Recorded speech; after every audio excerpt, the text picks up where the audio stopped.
할렐루야. 오늘 새벽 기도에 참석하신 성도님들을 환영하고 축복합니다. 오늘 주시는 하나님의 말씀은 마태복음 13장 31절부터 43절 말씀입니다. 제가 가진 성경 신약 22페이지입니다. 봉독하겠습니다. 또 비유를 들어 이르시되 천국은 마치 사람이 자기 밭에 갖다 심은 겨자씨 하나에 같으니 이는 모든 씨보다 작은 것이로되 자란 후에는 풀보다 커서 나무가 되매 공중의 새들이 와서 그 가지에 깃들이느니라. 또 비유로 말씀하시되 천국은 마치 여자가 가루 서말 속에 갖다 넣어 전부 부풀게 한 누룩과 같으니라. 예수께서 이 모든 것을 우리에게 비유로 말씀하시고 비유가 아니면 아무것도 말씀하지 아니하셨으니 이는 선지자를 통하여 말씀하신 바 내가 입을 열어 비유로 말하고 창세부터 감추인 것들을 드러내리라 함을 이루려 하심이라. 이에 예수께서 무리를 떠나사 집에 들어가시니 제자들이 나와 이르되 밭에 가라지의 비유를 우리에게 설명하여 주소서. 대답하여 이르시되 좋은 씨를 뿌리는 이는 인자요 밭은 세상이요 좋은 씨는 천국의 아들들이요 가라지는 악한 자의 아들들이요 가라지를 뿌린 원수는 마귀요 추수 때는 세상 끝이요 추수꾼은 천사들이니 그런즉 가라지를 거두어 불에 사르는 것 같이 세상 끝에도 그러하리라. 인자가 그 천사들을 보내리니 그들이 그 나라에서 모든 넘어지게 하는 것과 또 불법을 행하는 자들을 거두어내어 풀무불에 던져 넣으리니 거기서 울며 이를 갈게 되리라.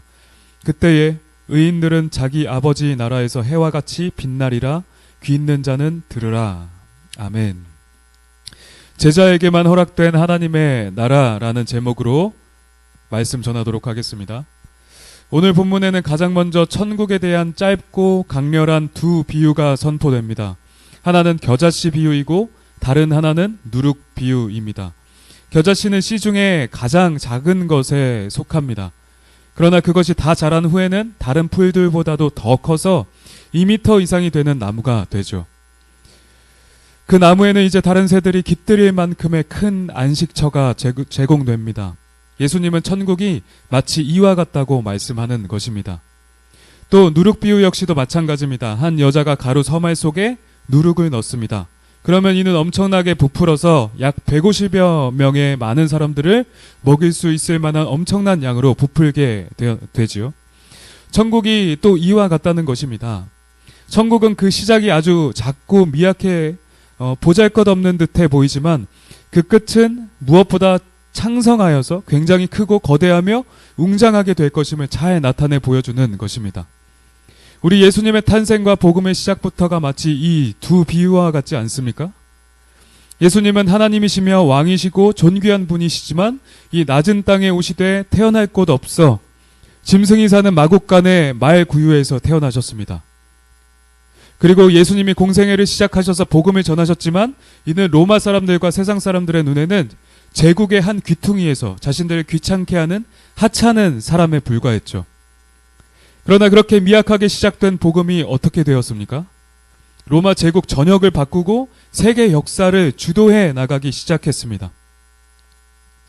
오늘날까지도 복음은 온 세계와 역사를 주도하고 있습니다. 세상 사람들을 인정하지 않지만 말이죠. 그리고 그 복음으로 이 땅에 들어온 천국은 온 세계와 나라들 가운데서 지금도 계속해서 확장해 나가고 뻗어나가고 있는 것입니다. 그러나 우리가 나무가 자라는 것을 알지 못하며 누룩을 통해서 빵이 또 커지는 것을 잘 인식하지 못하듯 천국은 우리가 인식하지 못하는 사이에 은밀하게 진행되는 특징을 가지고 있습니다. 그러므로 우리는 당장 하나님의 나라가 우리 가운데 임하지 않는 것 같고 상황이 매우 불리하게 돌아가는 것 같아도 하나님을 신뢰함으로 그저 순종하는 것이 올바른 태도이지요. 우리는 우리의 눈에 확인되지 않는다 하여도 하나님의 경륜과 계획에 따라 천국이 지금도 빠르게 확장되고 있음을 분명히 인식해야 할 것입니다. 예수님은 다음에 이어지는 단락에서 이러한 천국의 은밀성을 잘 드러내주고 계십니다. 예수님께서는 이 모든 것을 우리에게 비유로 말씀하시고 비유가 아니면 아무것도 말씀하지 아니하셨습니다. 비유로 말씀하시는 이유가 무엇일까요?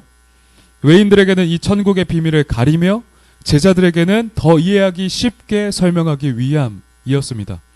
밖에 있는 큰 무리들에게는 이 천국에 대한 것이 허락되지 않았습니다. 왜냐하면 그들은 하나님의 백성이 아니기 때문이죠.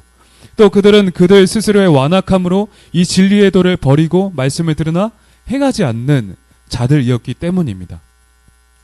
그러나 이 비유들은 듣고 행하는 제자들에게는 더 쉽게 이해를 돕는 도구가 되었습니다. 천국의 비밀이 이러한 이미지로서 더 잘 쉽게 이해되고 깨달아질 수 있었죠. 그러므로 천국 백성의 삶을 더 잘 살아내게 될 것이었습니다. 이는 앞절에 있는 바와 같이 무릇 있는 자는 받아 넉넉하게 되되 없는 자는 그 있는 것까지도 빼앗기리라는 말과 일맥상통하는 것입니다. 이러한 경향은 오늘날에도 동일합니다. 오늘날 많은 설교나 주석을 통해 성경과 많은 비유들이 선포되고 해석되지만 택함받지 못한 자들은 이러한 비밀들이 해석됨에도 불구하고 얼마나 이에 대해 귀 기울이지 않습니까? 교회 내에서도 말씀들이 잘 해석되어 선포되지만 듣고 행하지 않는 사람들이 굉장히 많이 있습니다. 이러한 일은 오늘날에도 하나님의 말씀이 누군가에게는 감추어져 있음을 잘 보여주고 있는 것입니다. 마지막 단락은 예수님을 통해서 알곡과 가라지 비유에 대한 해석이 진행됩니다. 앞에 본문에는 먼저 알곡과 가라지 비유가 무리들에게 선포되었죠. 그런데 이 역시 예수님과 제자들이 무리를 떠나 집에 들어갔을 때 제자들에게 설명해 주시는 것입니다. 외인들에게는 천국 비밀이 잘 가리워져 있다는 것을 알 수 있죠. 예수님은 제자들에게는 주저없이 비유를 설명하십니다. 이처럼 천국은 오직 예수님의 제자된 자들에게만 허락된 것입니다. 비유에서 좋은 씨를 뿌리는 이는 예수님 자신이며 밭은 세상이고 좋은 씨는 천국의 아들들이라 하십니다. 또 가라지는 악한 자의 아들들이요 가라지를 뿌린 원수는 마귀요 추수 때는 세상 끝이요 추수꾼은 천사들이라 하십니다. 그러므로 추수 때 곧 세상의 마지막 날이 되면 예수님이 그의 천사들을 보내셔서 가라지와 같은 마귀의 아들들은 풀무불에 던져넣고 알곡과 같은 천국의 아들들은 자기 아버지의 나라에 두어 해와 같이 빛나리라는 말씀을 하시지요. 이 비유를 통해 우리는 세상에 사는 날 동안 우리가 세상의 가라지와 같은 불신자들로 인해서 우리가 지속적으로 고통받을 것을 예견할 수가 있는 것입니다. 이들은 신자들 사이에 있어서 신자가 정상적으로 자라고 열매 맺지 못하도록 끊임없이 방해하며 미혹하고 유혹할 것이지요. 그러나 추수 때에 분명히 있을 가라지에 대한 심판은 알곡인 천국의 자녀들에게 확실한 인내의 근거가 됩니다. 가라지와 공존하며 그 기운을 견뎌내야 하는 것이 알곡의 운명입니다. 그러나 앞서 선포되었듯 끝까지 견디는 자는 구원을 얻으리라는 이 예수님의 말씀을 기억해야 할 것입니다. 알곡은 그 어려움을 견뎌낸 뒤에 자기 아버지 나라의 곳간에 천국에 귀하게 드려질 것이기 때문입니다. 그리고는 그곳에서 해와 같이 영원토록 빛나게 될 것이죠. 이는 오직 알곡인 제자들에게만 주어지는 혜택입니다. 우리는 오늘 본문을 통해서 하나님의 나라가 주님을 믿고 진정으로 제자된 자들에게만 주어진 것임을 확실하게 알 수 있습니다.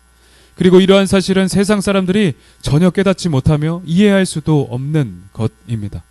오직 택함 받은 자들만 인식할 수 있을 뿐입니다.